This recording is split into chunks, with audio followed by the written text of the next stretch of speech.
Hey guys, I'm Chris and welcome to another of my Dark Avengers comic book reviews. Second one from this weekend. This one is the actual weekend's review. The one I shot last night was for 2 weeks ago due to the fact that I lost my voice due to reasons that you guys can see on Brooklyn Boys.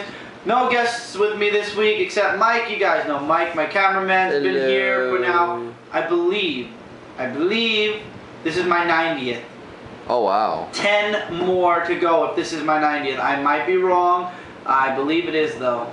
Because you labeled my last comic review 2 weeks ago and I believe it was 88 last week. Unless this is either 90 or 91. It'd be funny if it's 89. But anyway, beside the point. Short week this week really.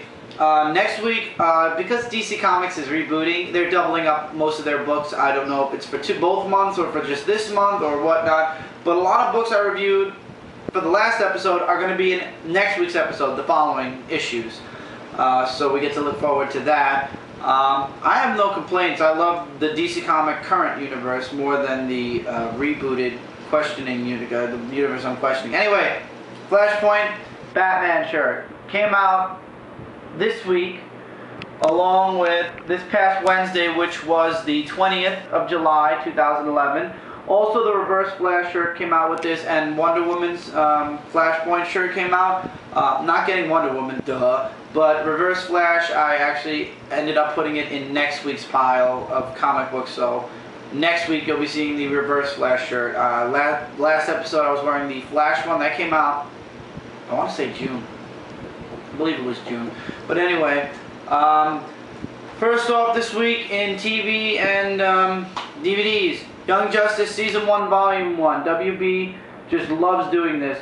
They take a season and they make like 3 or 4 DVDs with only about 4 or 5 episodes on it. They did this with Legion of Superheroes, and they did it to, I believe they did it to something else. I mean, it's just not hitting me. I'll go upstairs and I'll remember. But yeah, the reason we're down here, by the way, is because we were doing more painting today. It's getting late out actually also, but we're all tired from painting. Well, me and Mike are tired from painting. This series was recommended to me by a lot of people, and I said when I had the chance I would grab it. DVD's here, so I'll be checking this out and giving you guys a review. But I did, however, see the first episode on the internet, and it looks awesome. So I'm looking forward to seeing episode 2, 3, and 4, and waiting for about 2 months for the next volume, and then the next volume, and then the next volume. Also this week, whatever. In the Daily News, I thought this was hilarious. It was a small article. I caught it while I was sifting through. Apparently this is big news, and this is exactly what DC wanted, and this is what pisses me off. The new Kent is not a Superman with the ladies. It has been officially announced that Lois and Clark are no longer going to be married. That this guy, who's going to be introduced in this exact same picture, topless, his name is Jonathan Carl. I hope I said his last name right. Jonathan Carl, C-A-R-R-O-L-L. Oh, yeah, 2 R's and 2 L's. Is going to be Lois Lane's current boyfriend. At this point, I have nothing left to say. I'm watching San Diego Comic-Con, which is happening right now. Actually, today is the last day. Today's Sunday. SDCC is going on right now, and there have been announcements. They've shown the trailer for the new Spider-Man movie, which, in mine and Mike's opinion, does not exist. The Captain America came out this Friday. The movie looks epic. I already know what happens at the end of Captain America because I have friends who don't know how to keep their mouths shut. I really didn't spoil much. They said it was a trailer for the Avengers movie, so I just Google searched it and there it was. And that looks epic as well. But yeah, there have been tons of announcements about the reboots. There were panels for each comic series, and I see no change for Green Lantern. I see no change for Batman. As far as I see, when this reboot happens, the only difference in the comics in Green Lantern and Batman are the costumes, and maybe minor changes here and there, and the numbering. Other than that, the stories are continuing on, like, you know, current day universe is going on. The only ones that are getting a dramatic change are Superman, Wonder Woman, and I believe Aquaman. So far. And Frankenstein's coming back? Yes, Frankenstein. You got it right. Grifter is now in the DC Universe. We'll get to that. You know, I have a book. We'll talk. Wait, but let's do through these first. Remember, guys, July 20th, 2011. The Walking Dead 87. I can sum this book up really fast. It's a lot of talking.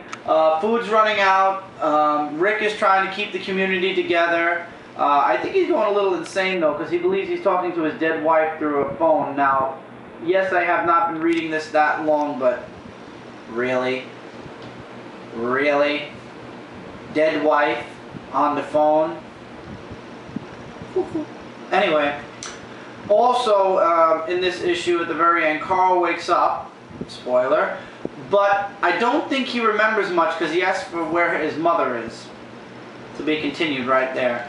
And yeah, there's something about this cover, but it's really, in my opinion, not important.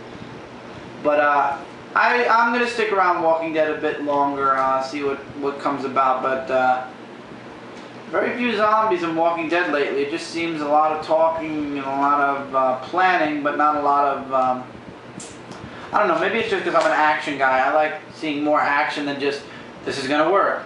This is working. I'm talking to my dead wife on a phone. My son's out of his coma. I feel like I'm reading a soap opera that is known as Walking Dead. Yeah, so I'm hoping the soap opera feeling disappears and we get more stuff. Oh, and Glenn's girlfriend doesn't want him to go out on the next scavenge. Okay, Boom Studios, Soldier Zero number 10. I told you guys last night. Apologies also for last night. Just want to say this right off the bat. I was exhausted. I gave the wrong description to a comic book. I gave a description to a comic book that's in this pile. I have to apologize. It was like 3:30 in the morning. We were exhausted. I fell asleep and woke up just to do the review and then went right back to bed after that because I don't know. It was just a crazy night last night. So once again, apologies for the last episode. In this issue, it's all about the Pride, which I could not remember for the life of me last night, versus Soldier Zero. That's a bulk of this comic book, where in the other comic book it was all about Benjamin versus the Pride. I believe in his book, I believe it was the Pride, yeah. But Soldier Zero just kicks more ass. I'm sorry, he just does. He just knows how to. I love the artwork. Artwork in this book is exquisite, second to none. So basically, he beats up the Pride. The Pride goes away because something crashes into Earth, and Soldier Zero chases after them to find out what crashes into Earth. To be continued. And this is the image they leave you with at the to be continued mark. I don't officially know where the crossover between Soldier Zero and Starborn is going to happen. I'm hoping by the next issue it's going to happen, but I don't know. And I have no idea. I doubt it's going to involve the Traveler at all. Next week, actually, the Traveler's coming out, so I'm looking forward to that. Don't understand why these books, especially Soldier Zero, I love the Traveler too, but Soldier Zero just stands out to me more. This book has non-stop action from this. Look at this. You open the book, and from the first page, well, not the first page, from the second page, you can see that this is going to have action in it. And then by the time you get to the third page, bada bing, action. And then the action just goes and goes and goes and goes and goes and goes, and then only 2 pages of talking, and then it's the end. That's the kind of book you want to read if you're a comic book fan and you love action. This is what you want to read. Soldier Zero. Check it out, guys. It's only 10 issues old, and in my opinion, it's underappreciated as far as what I see people buying. These comics are really good. Just because Stan Lee's name on it, yes, he does watches over everything, but I'm telling you, these writers, Dan Abnett and Andy Lanning, you know, and Javier Pina, whoever does the artwork, the story itself, combination of the artwork and the writing is awesome. I would absolutely recommend it. Jumping into the big two really quickly, this is not a comic book, but they charge you for it like it's a comic book. Spider Island Spotlight. It gives you backup story. You don't have to take pictures because they're going to have the covers in the future. It gives you spotlight on everything that's happening in Spidey's life, interviews and whatnot, and what's to come in Spider Island. Some background, more background, some sketches, some other stuff, some other stuff, some other stuff, and then that's it. And then a small interview about Fear itself, a little extra thing, and then in the back they show you what issue is going to be in this. It's going to be Amazing Spider-Man 667. 666 is going to be a prequel through 668. It's going to be 2 Amazing Spider-Mans. It's going to be Venom number 6, Venom number 5, which is coming out next week, is going to be a prequel. And then one of the one-shots is... Oh, this is just for August, sorry. Just August. The 2 Amazing Spider-Mans, Venom 6, and Spider-Man, Spider-Alan Deadly Foes number 1. Those are going to be the issues in August. Looking forward to each and every one except Deadly Foes. I doubt I'll be getting that. Avengers, Fear Itself number 15. The artwork in here looks oh so familiar, and you don't have to go far to find out who the artist is. He actually was doing one of the Negative Zone books. I believe it was the Uncanny X-Men Negative Zone books. The guy that does the artwork, that's terrible. But the story is basic. It's the Avengers versus the now controlled by a Fear Hammer Hulk. And they don't fare so well. And they're talking to Steve Rogers about what happened. And basically, long story short, a lot of explosions and stuff, which looks awesome. Just wish artwork could have been better. But beside that, the story itself was really good. And I don't believe this, but this guy actually drew the Hulk with foam. Maybe it's smoke, but it looks like he's foaming at the mouth. No offense, the artwork could have been better. Or was it the artist that did the X-Men run with Spider-Man? It could be the artist that did the X-Men run with Spider-Man, because Spider-Man looks like the way he did in the X-Men books. So maybe it was this. No, I think it was the one. I think it was X-Men number 3 through with the Lizard. Because they just, this guy needs help. And I'm not sure if he's going to be in the next issue, but yeah, this just doesn't work for me, the artwork. I might actually hold off until the artwork, because this cover looks awesome. Now, if the artist who did this cover would actually do the internal artwork, that would be pretty awesome, because it would have been better, in my opinion. Just in my opinion. Book itself is good. I'll get the next issue, and if this artist is still around, I'm just going to wait for Bachola to say adios to the comic, and then I'll go back to Avengers. There's no offense. I need to be able to read it and enjoy it. Speaking of X-Men, X-Men 15, the conclusion of the Evolutionaries. This one epically goes back and forth. Every other page you go back and forth. Sometimes I actually got confused whether I was in the present or the past. Well, really, if you look at the costumes, you wouldn't, but it literally jumps all around. In the past, Scott Summers shows up with Angel, and he stops Magneto, and it turns out that Magneto's son and daughter, Scarlet Witch and Quicksilver, turn on him because they think he's wrong, and the Evolutionaries say, you can't lead your people because your people are turning their backs on you. Even the people on your team are turning their backs on you. Beast shows up with this weird machine that basically kills 2 of the Evolutionaries in the past, and Scott says he'll lead the X-Men, he can prove himself, and just give him time. And the Evolutionary leaves in the past saying, fine, I'll give you time, but the reason he's back in the present is because when the Evolutionary left, there was over, I don't know, 5,000 to 6,000 mutants. He comes back now, and there's only about 200 mutants left. So basically he thinks Scott's a big failure.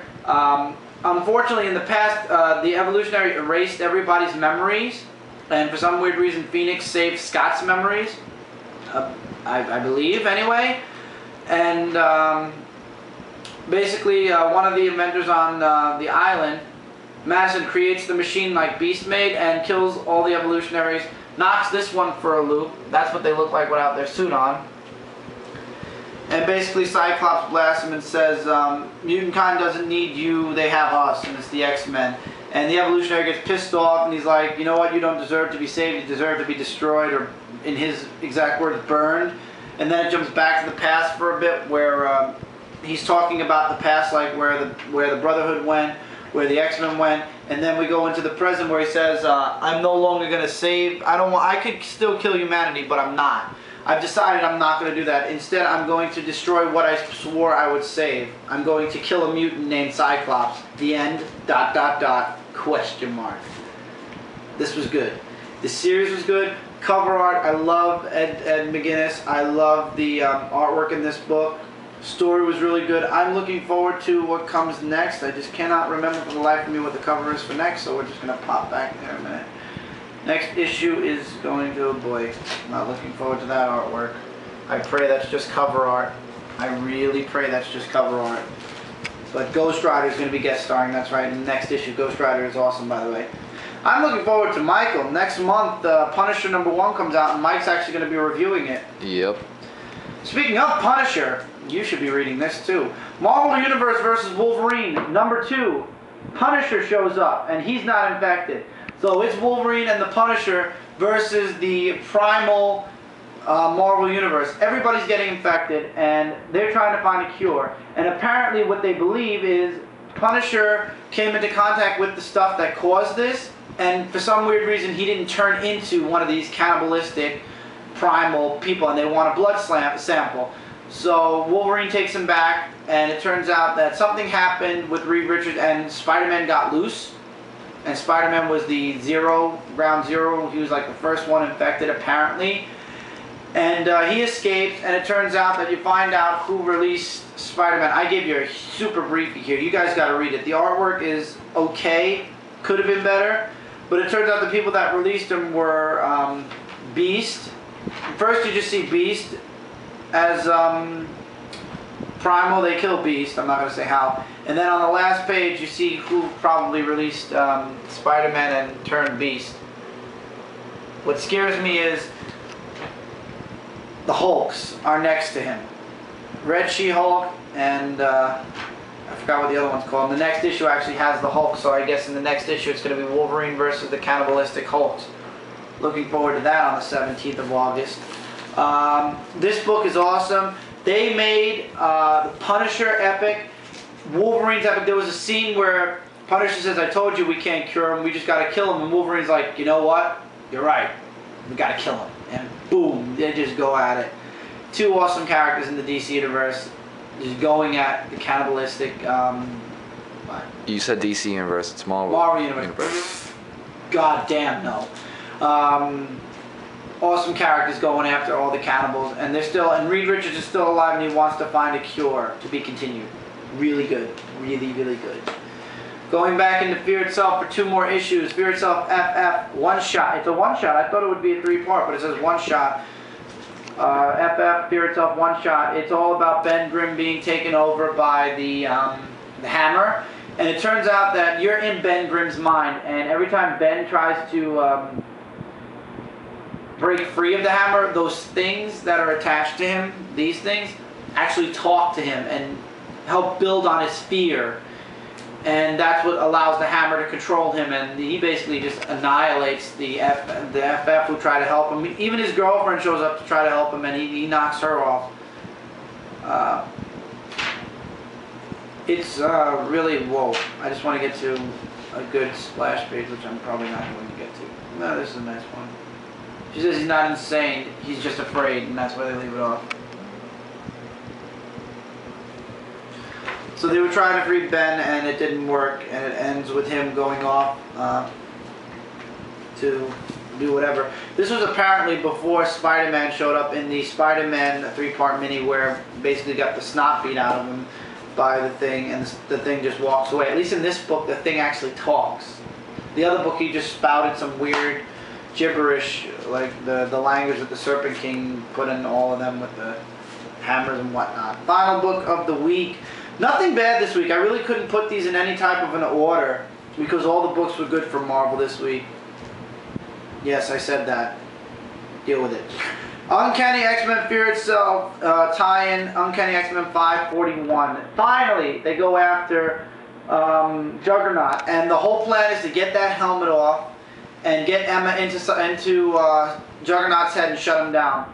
And the whole book is about them trying to slow down the Juggernaut, to stop him, to break that helmet off. They finally get the helmet off, and Emma invades his mind, and it turns out that he has more mind power than we thought, apparently. The Hammer must have given him some type of mystical, magical ability, and he basically turns the tides on them. First of all, this was an epic picture of hope. She absorbed all the mutants' powers, and that's how they got the helmet off of Juggernaut, by the way. Basically, he just zapped into her mind, and she's just lost in her own mind now, and basically it severs the connection with the Mayor and Cyclops. And all you see is her saying unstoppable as the Juggernaut continues on towards Los Angeles. To be continued. Looking forward to that. Looking forward to that. This was good. This was good. I want to see how they're going to take down the Juggernaut. If they take down the Juggernaut, who knows? Maybe in Fear itself, they'll actually, that's where he'll be taken down. But this was good. This was very good. Uncanny X-Men is awesome. I can't wait to see what happens after Schism, though. Next week, Schism number 2. It's a bi-weekly series, I guess. This is what I was talking about. At your comic stores for free, you can pick this up. The new 52. And in this, it gives you all the covers and descriptions to the first 52 issues. And in the back, you have the listing of when they're being released. Yeah. They contradicted themselves, though. On the JLA picture, they have Wonder Woman wearing pants. And then on her comic, she's wearing booty shorts. If I can find her comics, I don't know where they put her in the book. I looked through this once and said, okay. This is actually the book I'm going to be showing Amber later on to see what comic series she'd be interested in. I have a feeling one of them is going to be I, Vampire. I just have this feeling. So if you see I, Vampire, don't blame me. Blame her. Just saying. Come on, where'd they put one? First of all, I love how they made Superman a hick in Action Comics, where it takes place in the past, where he's wearing denim jeans, work boots, a Superman shirt, and a red cape, a small red cape. And also in the future, or in the present, his cape doesn't have a yellow S anymore. As far as they're showing here, there's no yellow S on his cape. Accommodating the movies much? Thank you. You fucktards. Here we go. No pants on this one, so either they're contradicting or they have different apparel for each superhero. You'll be seeing Wonder Woman because Amber's going to be reading that. Here's the books that I'm going to just look into, and I'm being honest, I'm getting a lot of number 1s, but I'm not probably following through after that. Justice League number 1, of course, because that's what's going to start. Action Comics 1, yes. Animal Man, get out of here. Batgirl, I think Amber's going to grab. Batwing, I'm not wasting my money or my time. Detective Comics, yes. Green Arrow, no. Hawk and Dove, probably not unless Amber wants it, but I doubt it. Justice League International, I will. Men of War, Olmax, Static Shock, Stormwatch, no. Swamp Thing number 1, yes, just to see where they're going. Batman and Robin, this is the following week now. Batman and Robin 1, yes. Batwoman, I think, no, I'm not even bothering. Deathstroke looks like anime, go to hell. Demon Knights, Frankenstein, Agent of Shade. Why every time I see that I think of S.H.I.E.L.D.? Every time it says Agent of Shade, I think Agent of S.H.I.E.L.D. Copyright much? Green Lantern 1, yes. Grifter 1, yes. Legion Lost, no. Mr. Terrific, get the fuck out of here. Why did you even waste your time making him his own comic? Red Lanterns, absolutely. Resurrection Men, go to hell. Suicide Squad, Amber might get. Superboy, yes. Even though I'm probably going to drop it because I'll be pissed off after reading it. Following week, Batman 1, yes. Birds of Prey, Amber might get. Blue Beetle, no. Captain Atom, no. Catwoman, Amber might get. DC Universe Presents, go out and get out of here. Green Lantern Corps 1, yes. Legion of Superheroes, no. Nightwing, yes. Red Hood and the Outlaws, I'll get the first just to see where it's going. Supergirl, yes. Wonder Woman, Amber's getting definite. All-Star following week, the last week, All-Star Western, no. Aquaman, no. Batman the Dark Knight, yes. Blackhawks, no. Flash, probably, maybe. I'll see. Fury of Firestorm, no. Green Lantern, New Guardians, yes. I, Vampire, it's up to her. Justice League Dark, no. Hawkman, no. Superman, yes. Teen Titans, yes. Voodoo, it's up to Amber. I am not looking forward to Superman. I know I'm going to get very pissed off, and like I said, this Superman, this one right here, is not the Superman I read since I was a kid. So I will not treat him as the Superman I read since I was a kid. To be honest, he goes into that pile of comics where if I don't like it, it's gone. As of September, in my honest opinion, my Superman comics are canceled. They just canceled Superman and Superboy.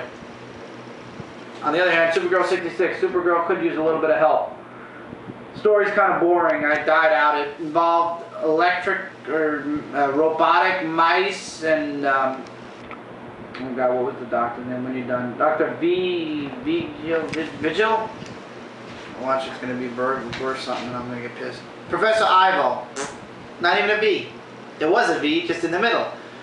Professor Ivo was looking for candidates, and it turns out that the dean is in on whatever's going on, and Supergirl's hiding who she is until the very last page where she actually shows up and the artwork actually gets good for that one page. Possibly. The story's kind of boring and drawn out. Yeah, I think I think Supergirl needs better writers. I don't think she needs a reboot. I just think she needs a better story. This was very boring. Supergirl 66 kind of bored me. I don't know. Maybe it's just a story. I did not finish reading this. Legion of Doom Part 2 of 3. This book has so much disgusting violence in it. I stopped at the part where the main character bit the guy's nose off, and they showed every single piece of that, and they showed him spitting the nose out. And this is rated T for teen? No. No. I would not. Well, teenagers are used to this crap, but no. I'll be honest with you. I wouldn't recommend this for kids. It's disgusting. And he also finds the atom and squishes his head. I'm not going to show the face, but you could see the. See? I'm not going to show the face. Disgusting. This book is absolutely, positively disgusting. I'm dropping it immediately. The end. I'm not even getting the last part. You can drop dead. I'd say stay away from this stupid shit. It's disgusting. This book was disgusting. Now I know why they took that code off of DC Comics, because they're going disgusting. Book that was better, Deadman and the Flying Graysons, number 2 of 3. This was good. Basically, Dick Grayson's family, they're murdered one at a time by the Amazons throughout the book, and the father begs Deadman to watch over Dick because they have the helmet, because the guy that was Dr. Fate died. Interesting. Wonder Woman and the Furies, more of the past. If you're interested in seeing the whole grudge between them and the Atlanteans, read this book. I'm enjoying it. I will be getting the next part. In this book, Mira dies, and that's what sends this is what Wonder Woman already had turned and wanted to destroy the Atlanteans because of her mother. Now Aquaman wants to kill the Amazons because of what happened to Mira. This was very good. Finally, the book of the week from DC Comics, because this was the only good book of the week. The War of the Green Lanterns Aftermath Part 1 of 2. This is what I was talking about last night. I apologize, guys. It starts off with Hal Jordan on Earth. The exact way Green Lantern ended is the way this continues. I believe, I'm going to count this as a Green Lantern book, because technically it is about Green Lantern. Sinestro wants the Green Lantern ring off of him, and the Guardians say, we can help you, and they take Sinestro away. What happened between Kyle Rayner and John Stewart that I said last time happened here, where the Lanterns want to beat the crap and kill John Stewart for destroying Mogo. Kyle Rayner still blames John Stewart and says there was another way, but John Stewart, he tries to defend John Stewart. John Stewart says, I don't need excuses, because Kyle Rayner says it was the Black Lantern ring controlling him. And John Stewart says, don't make excuses for me. I don't need you doing that. I don't need you, oh God, what exactly? I hate these stupid subway things that show up. I don't need your help. And he says, fine, he flies off. Ganther meets up with Saint Walker, which I thought this was cool, and got his hand back. Basically, he could reanimate his hand, so Ganther now has both of his hands again. And the whole book ends with a group of Green Lanterns saying they're forming a squad because one of the Green Lanterns is an empath and saw that the Guardians are afraid because Hal Jordan killed one of their own. So they're afraid it might happen again, so they're afraid they might actually keep Sinestro as like a guard or something, or to keep him under their thumbs or whatever. And Mike's giving me the finger. What are we at? 28, 29, and battery showing. Okay. Well, this was awesome. Looking forward to the next one where they're actually going to try to assassinate Sinestro. They're afraid of the Green Lantern's powers because of what Hal Jordan did killing Krona. Pretty cool. They're afraid and they're looking to defend themselves now. I hate the Guardians. Green Lantern Aftermath, War of the Green Lantern Aftermath, number 1 of 2, awesome. Wonder Woman and the Furies, number 2 of 3. I would say check it out if you want to pass the past in FlashPoint Universe. Deadman and the Flying Graysons, number 2 is really good. Stay the friggin' hell away from Legion of Doom, number 2 of 3. It just keeps getting worse and worse. This was the most disgusting thing in the world. Seeing them squash the Atom's head, and there's nothing blacked out. You see everything, and biting the guy's nose off. Supergirl 66 was a bit of a snooze fest for me. You can get this for free, so I don't have to tell you to get it or not. It's up to you. X-Men, Uncanny X-Men 541 was awesome. Fear Itself FF One Shot was awesome. Marvel Universe vs. Wolverine 204 was awesome. X-Men 15 was awesome. Avengers 15 was good. I'd say it was better. Artwork was better. Spotlight Spider Island, I'd say miss it because it's $4 and it's all backstory. If you've been reading Spider-Man up to this point, you're up to date. Soldier Zero number 10 was awesome. And